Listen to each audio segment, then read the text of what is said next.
بسم الله الرحمن الرحيم ألف لام ميم ذلك الكتاب لا ريب فيه هدى للمتقين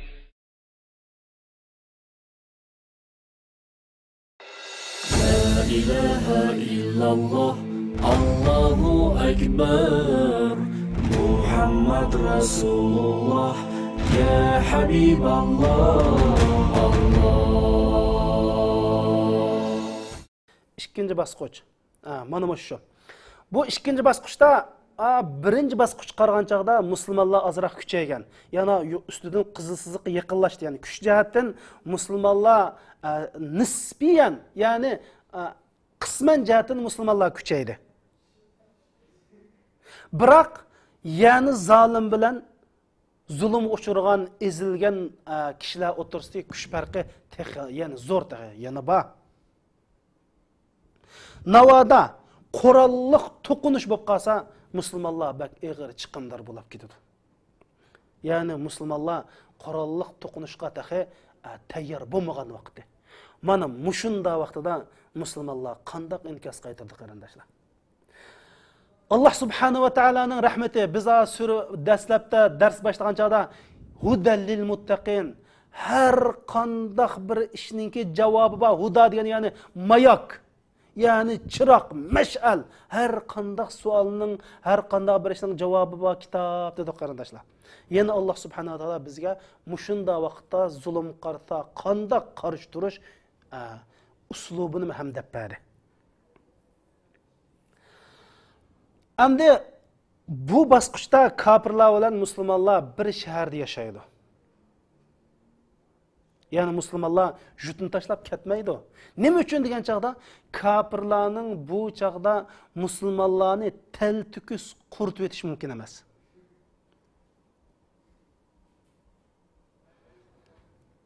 Belki biz Uyg'ur musulmonlar mush basqıçta deb qarayman men. Birinchi basqıçta emas, chunki biz birinchi basqıçta o'tib ketdik alhamdulillah. Birinchi basqıçta yani musulmonlar hijrat qilib tashlab ketmasa, taltukus quritib etish ehtimoli bor. Ma ikkinchi basqıçta musulmonlarni taltukus quritib etish mumkin emas. Chunki hozir bu davrda bo'libmi iymonga to'lgan, islomga to'lgan yosh qarindoshlarimiz sabr qilib chin tura olsa, bizni mumkin emas. Har qanday bir kuch Allah subhanahu wa ta'aladan g'ayri har qanday bir kuch bizni taltukus quritib o'tamaydi. Lekin kafirlar bilan bevosita qurolliq to'qinish qilsak, chiqim bak eg'irib ketadi, da'vatning kelgusi ziyonga uchraydi, nurg'urgan yoshlarimidan ziyon tortamiz. Bu bosqichda biz qanday qilishimiz kerak? Kafirlar bilan birga yashaymiz, lekin taktik ishlatamiz, ko'z bo'yaymiz.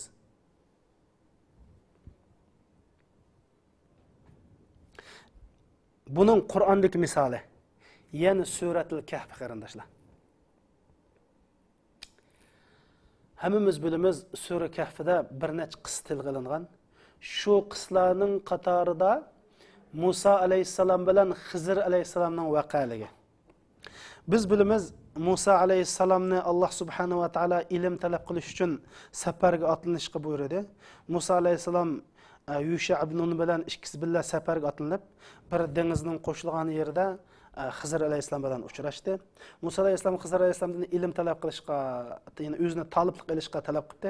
Sen sabr qilmaysan, chunki sen ishninki mohiyatini tushunib olmay sabr qilmasliging mumkin. Men sabr qilma dedi. Shunda qilib Musa alayhissalom bilan Xizr alayhissalom bir kemaga chiqdi. Kemadan chiqib, kemichi haqsiz bu ishkaylarni daryoning u qirg'iga o'tkazib qo'ydi.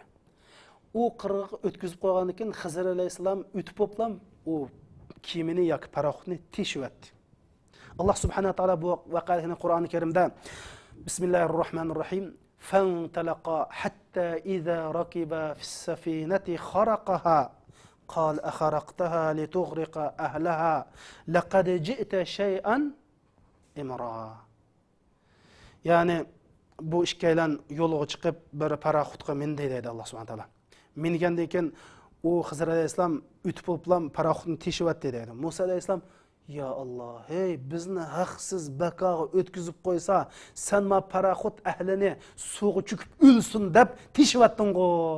Sen shunda qilamsa, sen nihoyatda bir aqlga sig'maydigan, mantiqiga uyg'un emas bir xato ishni qilding dedi. Xo'sh. Bu yerda vaqalik mundaq. Bir zolim hokimiyat bor, zolim bir kuch bor. Bu zolimlar bir daryoda beliq tutib tirikchilik qilgan bir ojiz puhrolarninki paraxutlarini majbur zo'rlik bilan yig'ib olmoqchi, tatib olmoqchi. Xuddi hozir ko'chada kam dehqonlar haydab ketmas, moton tatib olgan, aron tatib olgan, mushunda tatib olmoqchi endi. Tarix takrorlanadi qarindoshlar. Shuning bilan endi buning bilan Xizr alayhisalom, Musa alayhisalom bevos to'qinishay desa, o chaqda o kofirlar bilan bo'lgan kuch farqini aytib zo'r. Shuning uchun bu kofirlar qandoq inkas qaytirish kerak, ya'ni qandoq qarshi turish kerak? Yil ishiltib, ko'z bo'yab, ustul qilish kerak. Qandoq qildi? Paraxutni teshib qo'ydi. Chunki bu zolim podshohga saq paraxut lozimdi. Shuning bilan kelib qarsa tushuk paraxut amma ketib qoldi. Bu tushni o'ngishmoq asan azroq bir kuch chiqarish bilan tushni o'ngishib oldi. Shundoq qilib bu paraxut zolimning qo'lidan qutulib qoldi. Xo'sh. Endi bu ishni Xizr alayhisalom o'zligidan qildimi yoki Allohning buyrug'i bilan qildimi? Albatta Allohning buyrug'i bilan qildi. Va ma fa'altuhu an amri dedi. Men bu ishni o'zligimdan qilmadim. Ya'ni mushundaq qilishimga Robbim Taala buyurdi dedi. Ya'ni biz buningdan nima tushunamiz qarindoshlar? Mushundaq sharoitimiz mushunda bo'lsa, azpaz ko'z bo'yab, ustul qilib, taktik ishiltib, aql ishiltib, kalla ishiltib, zolimning zulmiga inkas qaytaramiz. Bu zulmga inkas qaytarmay yotqanlikning o'zi shayton bu. Shayton zolimga inkas qaytarmaydi. Lekin inkas qaytarish usullari, taktikalari sharoitga, bosqichlarga, siyosatga, vaziyatga o'xshamaslik, kuch farqining zo'r bo'lishi o'zgaraydi qarindoshlar. Mishada Xizr alayhisalomning paraxutini teshib etishi zolim qarshi chiqqanlik. Ammo nima uchun Xizr alayhisalom turib, Musa alayhisalom turib, "Ya Alloh" deb qilich ko'tarib zolim qarshi turmadi? Chunki Alloh subhanahu va taolo men dedim bu Qur'ondagi tarixni nima uchun bizga so'zlaydi? Ibrat uchun. Tarix demak aynak demak, tarix demak takrorlanish demak. Tarix takrorlandi. Shu vaqtdagi zolimlar tarixda yana keladi. Qarshi turdiganlar mana bu Xizr Musa alayhisalomning yo'li, ya'ni Qur'ondagi oyat bo'yicha qarshi tursin deb mana bizni mushunda ta'lim berish uchun Alloh subhanahu va taolo bizga mushni tushundirdi. Shundan Xizr alayhisalom amma safinatu fakanat lil masakin ya'maluna fil bahri fa aradtu an a'ibaha wa kana wara'ahum malakun ya'khudhu kull safinatin ghasba. Amma paraxut masalasiga kelsak, bu paraxut dengizda maishat qildigan, ya'ni baliqchilarning bir paraxuti bo'lib, men uni ayib qilib qo'ygan, ya'ni uni bir uningda bir nuqson paydo qilishimdagi sabab ular bir zolim podshohati har qanday sog'lom, ya'ni saq paraxutni ep ketdi, men shuning uchun ashta qilib qo'ydim deb. Demak, biz mana mushundaq bir sharoitimiz, mushundaq holatda bo'lsa, bizning sharoitimiz kofirlar bilan qurolliq tutish qilish, mushundaq sharoitda tutish qilish, tal to'kish, qurolliq masalani hal qilishga kuchimiz yetmasa, mana mushundaq qilamiz. Ya'ni ko'z bo'yash, ustul qilish, kofirlarning ko'ziga tup chechish orqali biz ular qarshi turamiz qarindoshlar. Ana bu ishni Rasululloh qilgan qarindoshlar. Bu ishni Rasulullohning tarixini o'qiydigan bo'lsak, Rasulullohning davrida mushunda bo'lgan. Ammar ibn Yasirning vaqali kelaylik qarindoshlar. Biz dedik, kofirlar zulm qildi. Bilal radhiyallohu anhuning qo'shiqi tashlanib qo'ydi. Ammar ibn Yasir,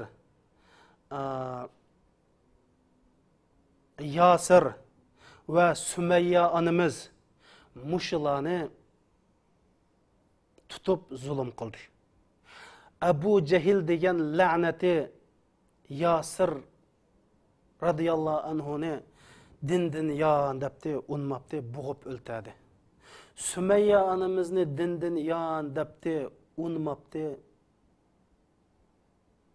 can yeriga neyz tiqib o'ltadi. Rasululloh bularning qishidan o'tdi. Shu vaqtki bir holatni tasavvur qilib boqaylik qarindoshlar.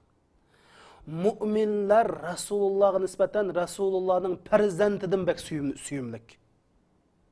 Rasululloh mu'minlarni, sahobalarni shunda bir yaxshi ko'radiki, buni tasvirlash mumkin emas qarindoshlar. Endi ey Rasululloh o'ylab boqili, Ammar azoblanayotgan, Yasir radıyallahu anhu azoblanayotgan, Sumayya onamiz azoblanayotgan, Abu Cehil, Abu Sufyan, Mekkening zo'mgarlari bularga zulm qilayotgan. Ey Rasululloh yendan o'tib nima dedi qarindoshlar? Sabran ala Yasir, sabr qilinglar dedi. Hatta kafirlar Ammar radıyallahu anhuni shunda bir qiynab dindan yenishga majbur dedi.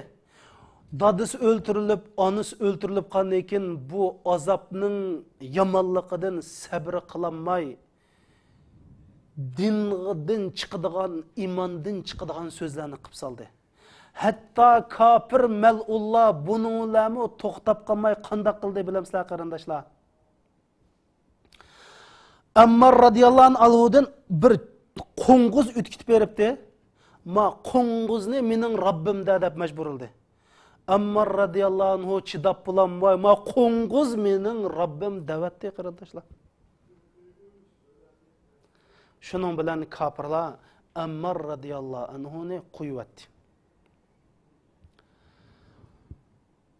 Shuning bilan nati g'amkin bo'lib, qalbi hasratga to'lib Rasulullohning qishiga kelib, "Ya Rasululloh, ey payg'ambar, men qanday qilmam dey. Men iymondan chiqdim, dinimdan chiqdim. Men chidimadim ya Rasululloh, bu zulmga chidamay mushunda gaplarni qilib soldim" debdi. Rasululloh nima dedi qarindoshlar? "Ey, sen nima uchun sabr qilmading? Nima uchun bu azob uqubatga bardoshlik bermading? Hey, sen o'lib ketsang shahid ketding emasmi? Alloh yo'lida qurbon bo'lding emasmi? Jannat kirding emasmi?" demedi qarindoshlar. Rasululloh bunda demedi. Balki nima dedi?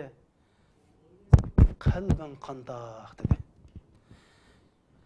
Qalbim ya Rasululloh iymon bilan liq to'shaq dedi. Qalbimda qat'iy shak yo'q. Lekin men azob qichidimay shunda qildim debdi. "In'adu fa'ud" dedi. Ya'ni seni yine azoblasa, seni mashunda sulsa, ursa, yana sana shu kufr, yolg'on, shu dinga qarshi, islomga qarshi, iymondan chiqadigan gapni qilaver dedi. Mana bu bizning dinimiz. Mana bu bizning rasulimiz qarindoshlar. Chunki Rasululloh reallikni tushunatdi. Rasululloh Marsda yashamagan, mush yer sharida shu azoblangan sahobalarning ichida yashganlikdan reallikni, musulmonlarning kuchini Rasululloh biladi. Shuning uchun Qur'onning ruhi bo'yicha o'zining payg'ambarlik vazifasini ado qilib, "In'adu fa'ud" dedi. Yani seni azoblab bu shundoq kafirga ep baradigan, iymondan yandigan so'zga majburlasa, agar yuragingdan chataq chiqmasa, da'vat dedi qarindoshlar. Mana biz buni nim bosqichi deymiz? Ustulik bilan ko'z bo'yab yashash bosqichi deymiz. Shunda qilib Rasululloh o'zining da'vatini kishilarga yetkazish yo'lida ajoyib jafolarni chekdi. Haj mavsumlarida kishilarga da'vat qilish fursat edi. Shu u yerdan kelgan, bu yerdan kelgan odamlarga bir da'vat qiladi. Shu jarayonda Madinadan bir necha odam keldi. Bay'atul aqabatul ula, ya'ni birinchi davon kelishimi deganda bay'at deganda gap. Shu chaqda Rasululloh shu bay'at masalasida qanday qildi qarindoshlar? Shunda o chiqib, "Men Allohning payg'ambari, men haq egisi, men bilan Alloh Jibril billah" deb shunda do'nga chiqib o'ltadimi ya? Ash zulmat kechida yushurinib qarindoshlar. Xufiyona holatda bu bay'atni elib badi. Nima uchun shunda qildi? Kafirlar bilan to'qinishib qilishning oldini olish uchun. Payg'ambarlik vazifasini davomli ijro qila olish uchun, da'vatning davomlashishi uchun, islomga davomli kuch qo'shish uchun mushtaq qildi va mushunda qilish mana bu shariat bo'lib bekitildi. Bunda qalla Allohning yo'lida, Rasulullohning yo'lida yashag'anlar bo'ldi. Unda qilmasaqcho. Mana mushunda shaqda Alloh sendan nimani arzu qildi qarindishim. Mushunda sharoitda payg'ambar alayhisalom bo'lsa, mana mushunda ishni qiladi. Bizcho qarindoshlar. Bizning ishimiz qalami qilishib ketdi. Bizning ishildatgan usullarimizda ajoyib xatolik bor. Bizde en noçisi şu beriplam ülep bəsək bək noçu deyimiz. Noçuluğuna gap yox. Senin ölümdən qorxmaslığın, pəlvallığın bunun da gap yox. Lakin ey qarindişim, sen benim en suyumlu qarindişim. İslam sendek adamlarga muhtaç. Müslümanlar sendek adamlarga muhtaç. Sendek adamlar milyon, 100 bin adamdan birisi çıkıdı. Senin yaşışın, senin davet üçün yaşışın, Müslümanlığa iyi buluşun, davetinin davamlaşışı üçün sen Resulullah'dak yolunu tutup inkas qaytırışın, mana bu şeriatning sana qo'ygan ölçümü ta'limot demek qarindoshlar. Hamda Rasulullah aşındaq zulmat hech kim ko'maydi qayerda bayatul aqaba, ya'ni birinchi bayatni davomlashtirdi. Endi men deyman Rasulullah qo'rqinchaqmidi. Rasulullah şehit bo'lishni o'ylamamdi. Rasulullah kafirlardan qo'rqamdi. Rasulullah hey qarindoshlarimiz, lekin Rasulullah ashundaq qildi. Demak Alloh va shariat mushuni buyurganlikdan Rasulullah o'zining amaliy sharkiti bilan shariatning mushunda sharoitda bizdan nima qildiganligini bizga o'rgatdi. Mana bu ikkinchi bosqich. Uchinchi bosqich. Ya'ni uchinchi bosqich deganimiz endi yana üçüncü qog'ozni ko'rsatdi qarindoshlarimiz. Bu chaqda musulmonlar bir az kuchaygan vaqtda, ya'ni birinchi bosqichdan ikkinchi bosqichdan sal kuchaydi. Ya'ni zolimlar bilan zulmga uchraguvchilarning farqi sal azaydi. Lekin yana musulmonlar ojiz. Bevosita qurolliq to'qinish qilishga musulmonlarning iqtisodiy, ijtimoiy, siyasi, harbiy kuchi yetmaydi. Navada bu yerda qurolliq so'qishib qolsa, balki musulmonlar bir necha yil, bir necha 10 yil midir yanmag'idak yoki tüp yıldızdan qurib ketish ehtimoli bor. Ya'ni kafirlar bilan taltukuz qurolliq jang qilish bosqichiga yetmadi. To'g'ri kuchaydi. Bu yerda kuchaydi. Chunki nima uchun? Chunki kuchaygan bilan balkim musulmonlarning soni ko'paydi. Da'vatga ovoz qo'shganlarning ovozi ko'paydi, iqtisodi yoshlanadi, yoshlari islomlashdi, xotin qizlari hijoblanib islomiy tarafga mangdi. Sanjatdan avg'an bilan bularda bir davlatning kuchi yo'q. Bularda bir davlatning iqtisodi yo'q. Bularda davlatning siyosati yo'q. Bularda davlatning harbiy askari yo'q. Shuning uchun bu yerda to'qinish paydo bo'lsa, ziyonlar ko'p bo'lib ketadi. Mana mushunda vaqtida Alloh subhanahu va taolo musulmonlardan nemin kutadi desa, buni biz dialog bosqichi deymiz. Ya'ni suhbat bilan. Bunda deganlik, sizning musulmonlarning kuchi mushunda bosib yotgan vaqtida, balki hozir ba'zi arab davlatlari, masalan Misr deymiz, Yaman deymiz, arab davlatlari mushunda bo'lishi mumkin. Ba'zi masalan Kuvayt deymiz, normal erkinlik bor davlatlarda dialog, suhbatlash bilan bir amal qilib, qo'lingdan kelishicha to'g'ri o suhbatlarsang bir narsa bermaydi, lekin amal bor, shunda qilib og'dak, o'zining haqqini og'dak va qaytug'dak zulmni qaytarish. Bu vaqt Alloh subhanahu va taolo Qur'oni Karimda hammamiz bilamiz, qissatul jannatayn deb, ya'ni ikki bog'ning qissasi bor Qur'oni Karim. Shu yerda Alloh subhanahu va taolo ikki odamning voqeligini bayon qildi. Va dakhala jannatahu va huwa zalimun li nafsihi. قال ما أظن أن تبيد هذه أبدا deydi. Yani bir adam özününki bir kirdi. Yani iki ağını var. Bu iki ağının birisi zalim, birisi salih. Endi bu zalim ikisi bak kirib Shuni ama va huwa zolim deydi. U zolim deydi. Kambag'allarning haqqini bermaydi. Zakatni ado qilmaydi. Yetimlarning haqqini bermaydi. Mal mulk bilan musulmonlarga manmanchilik qildi. Mal mulk bilan musulmonlarga zulm qildigan bir odam. Endi Qur'oni Karimda mushunda vaqtda qanday qilamiz? Endi bu yerda Qur'oni Karimda mush qismini bayon qilib vaqala li sahibihi deydi.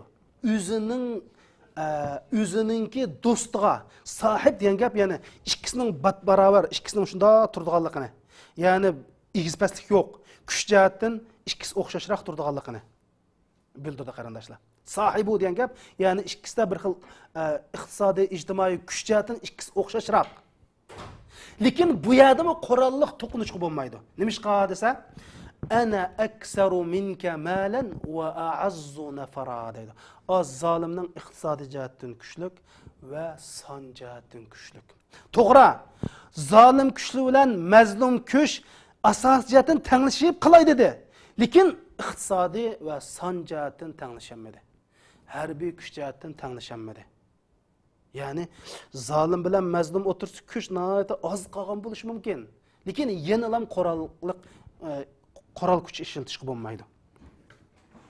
Chunki zolim bu yerda zulm uchirg'uchilardan bakrak kuchlik.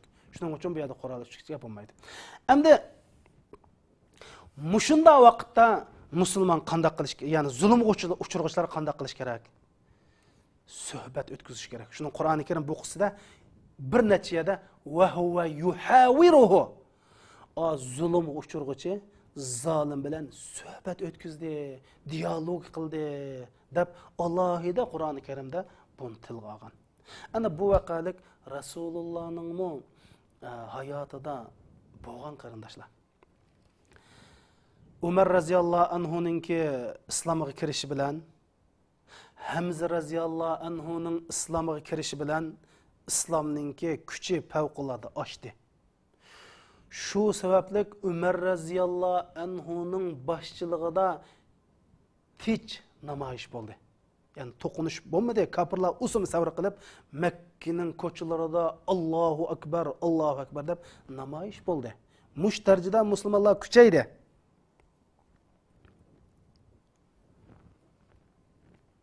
Lekin bu bosqichdami qurol ishlatmadi. Shuning bilan kafirlar Rasululloh bilan suhbat o'tkazishning muhimligini his qildi. Nima qilsa Rasululloh bir kuch bo'ldi bu yerda. Hatto kafirlar biz bir yil seninki ilohingga ibodat qilaylik.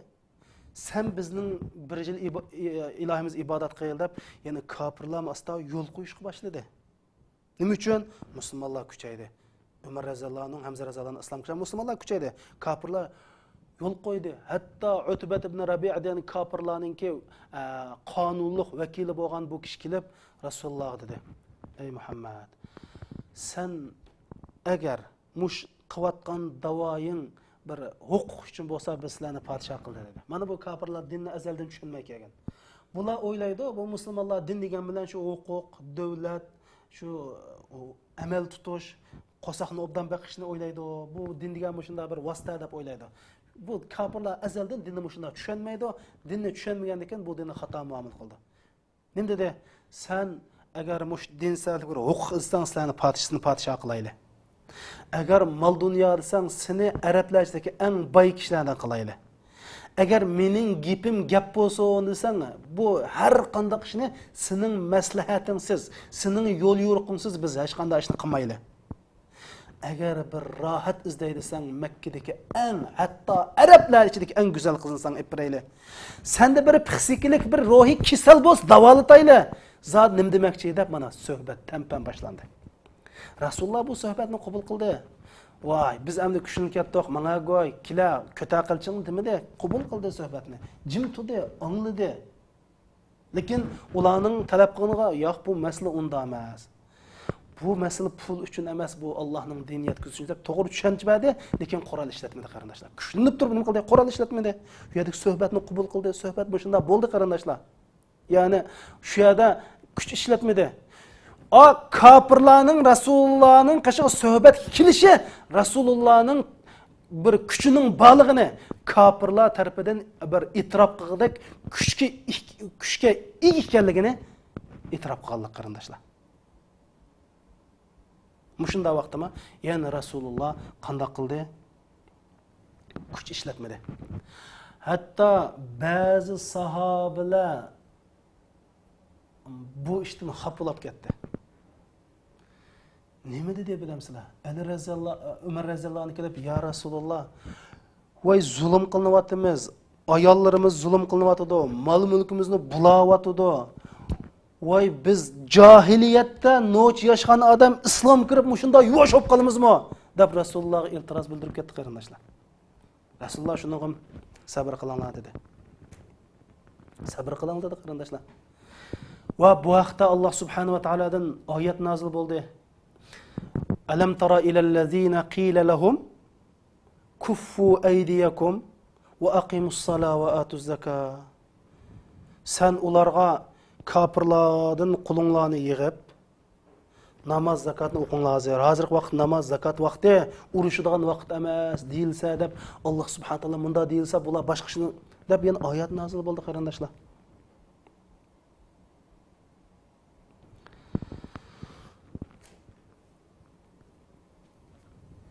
Hamda chunki Rasululloh jiroqni ko'ratdi. Rasululloh Allohni tushunatdi. Rasululloh musulmonlarning sharoitini tushunatdi. Rasululloh shu chog'dagi dunyoning siyosatini tushunatdi. Rasululloh ishlarni hikmat bilan, ilm bilan, shariatning ramkasida turib qilatdi.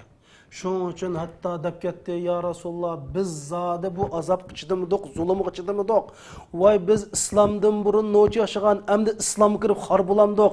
Sen endi bizni shunda jim turishga buyuraveramsa" deb shunda qismi Rasululloh hargiz bo'pti chiqqanlar demadi qarindoshlarimiz. Mana biz demakchi bo'lgan bosqich, ya'ni suhbat bosqichi degan mana shu hamda. Nima uchun Rasululloh bizni mashta qildi desa, bizga bu sharoitga qarab ish tutish tushanchisini, madaniyatini, safosini, taktik qonuniyatlarini o'rgatish uchun Rasululloh atoytan shunda qildi. Chunki Rasulullohning har bir harakati, so'zi Allohning vahyidan iborat. Rasulullohning har qanday bo'lganda qilgan ishlari dindan iborat. Shuning uchun Rasululloh bizga mushundaq tushuncha, uqum, taktiklarni o'rgatish uchun mana mushundaq ishlarni qildi qarindoshlar. Endi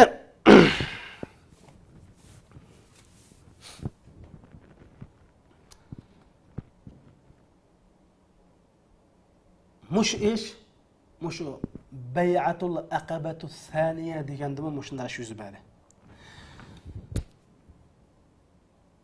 Madinaliklar ikkinchi qatam Rasulullohga umma ko'p keldi. Taxminan 73 odam. Ajoyib kuchlik, kuchtongur, rasmiy chavandoz Madinadagi eng cho'nglar keldi. Kelib Rasululloh bilan uchrashmoqchi bo'ldi. Rasululloh mushchaqda ular bilan kechsi Aqaba, ya'ni davonning mudaq bir adam ko'maydigan yerda uchrashmoqchi bo'ldi. Abu Bakr raziyallohu anhu ni jilg'ining bir tarafiga, Ali raziyallohu anhu ni jilg'ining bir tarafiga kuzatchilik qo'ydi. Va bu yig'ilishni nihoyatda maxfiy tutdi. Kafirlar bil qolmasin dedi. Sababini to'liq qildi. Lekin bu xabar kafirlarga yetib qoldi. Shuni hiliqi Madinadan kelganlar nima dedi? In shi'ta an namila li ahli hazal wadi lanamilanna gadan davat. Ya Rasululloh, endi bo'g'ni bo'ldi. Agar sen xalab Makka mushriklariniga tegish qilaylik deb qolsang, biz ata bular bilan urushayli debdi. Rasululloh nim dedi? Lam u'mar bi zalik dedi. Men buningga buyurilmadim dedi qarindoshlar. Yani Allah men urush qilishga izni bermadi. Nim demakchi? Bunda vaqtda urushsangiz siz Allohning shariatiga xiloflik qilasiz demakchi. Biz deymiz, urushib, palvon bo'lib, shahid bo'lib, jannat kiramiz deydi. Lekin Rasululloh deydi, lam umar bizalik. Allah beni bunda qilishga buyurmadi deydi. Endi hozir qarindoshlarga sen Alloh buyurmagan ishni qilyapsan bizdan xafalaydi. Lekin shariatmi shu qarindoshlarimiz? O sizlar bilan bizning o'rtamizda muhabbatdan boshqa, iymoniy qarindoshlikdan boshqa, sevgidan boshqa hech kim yo'q. Alloh bilan qasamki shundan boshqa narsa yo'q qarindoshlarimiz. Lekin ishni shariat bo'yicha qilaylik demoqchi. Mayli mujahid bo'layli, mayli talib ilm bo'layli, nima bo'layli, bizning qilgan ishimiz, kurashlarimiz Allah'ның şeriatinin ramkasının içinde olsun. Bütün hayatımızdaki çoğun küçük hareketlerimizde şeriat muşu şeraitda, muşu meydanda, muşu vakitte menden neyini kütüdü o değil. Ayet hadislerini ammi okuplam. Şu ayet hadislerini cayığı düşürmey. Resulullah öyle bakanlar. Kafirlarni kögeyde öldürünler diyen ayet devlet kurulup, Müslümanlar güçlünüp, netçimin eskiri oğancak diyen kardeşler. Bir yerde kafirlarga parvo qilma, usum kar olmasin degan. Ma oyatni qanday tatbiqlashni bilaylik. Bu oyatni bo'ynini talg'ab miyaga kelib, bu miyadik oyat yo'q deb unda qilmaylik qarindoshlar. Qilgan ishimiz shariat bo'yicha bo'lsin.